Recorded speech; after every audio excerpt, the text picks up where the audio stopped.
students, we are going to do this question, and in this question we will understand two concepts. One, parallel axis theorem, and when is angular momentum conserved.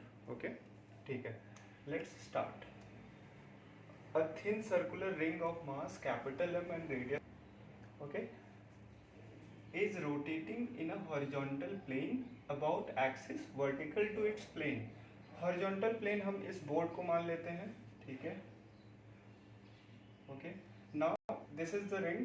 इसका mass कितना दिया है? Capital M, radius capital R, about axis vertical to its plane. इसके perpendicular axis क्या होगी? ये, right. And then with constant angular velocity omega. Constant angular velocity means there is no acceleration, sorry angular acceleration, no angular acceleration. Same जो linear वाला होता है इसमें भी एप्लीकेबल होगा, ठीक है. If two objects each of mass small m,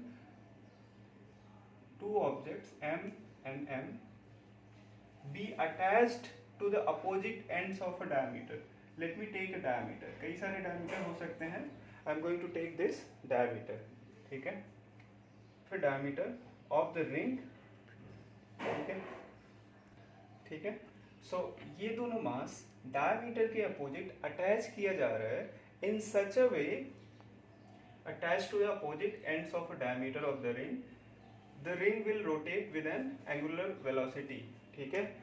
सो ऐसे अटैच किया जा रहा है. I think it is in the question, if two objects each of mass m be attached to the opposite ends of a diameter. So it is being attached in such a way that gently attached. I think I missed it. Question में था, मैं लिखना भूल गया या कैसे. gently attach किया जा रहा है, ठीक है. what it means gently attach किया जा रहा है, that means इस पे कोई इफेक्ट नहीं पड़ रहा है. you are going to assume, आप मानोगे कि there is no effect on the rotation.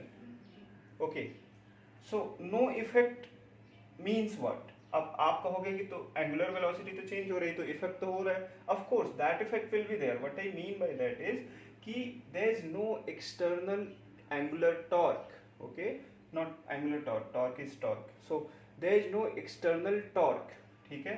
When there is no external torque, कैसे पता चला? क्योंकि जेंटली अटैच किया जा रहा है ये दोनों मास को एक ऑलरेडी रोटेटिंग सिस्टम में, right. So no torque means conservation of angular momentum, conservation of angular momentum. Okay, and what is that? Angular momentum is I omega is constant, ठीक है. और I1 omega 1 is equal to I2 omega 2.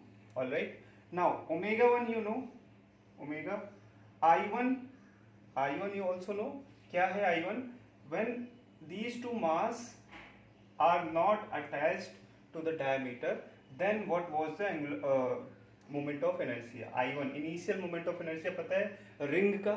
always I would suggest that you just रट लो जितना भी formula है, basic formula moment of inertia का, just mug it up. okay, so that you can use it by using either parallel axis theorem या perpendicular axis theorem.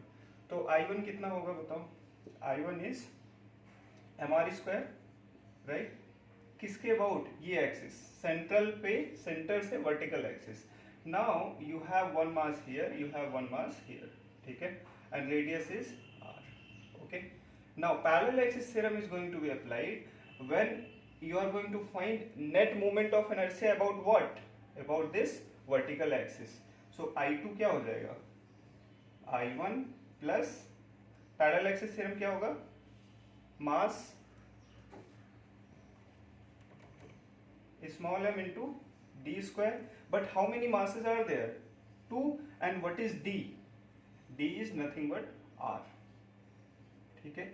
I1 is what? capital M r square, capital M r square plus 2 small m capital R square, right. I2 भी आ गया, I1 भी पता है, omega 2 निकालना है, ठीक है. I2 into omega 2. तो ओमेगा 2 कितना आ गया? Omega 2 is equal to I1 upon I2. I2 is how much? mr square plus 2 small m r square into omega 1. Omega 1 is nothing but constant angular velocity omega. R square will be cancelled out, right? So what is omega 2 then? Capital M upon capital M plus 2 small m into omega. Which option is correct? B1. Okay, so you understood parallel axis theorem and when conservation of angular momentum is applied. Thank you so much. Do subscribe to the channel.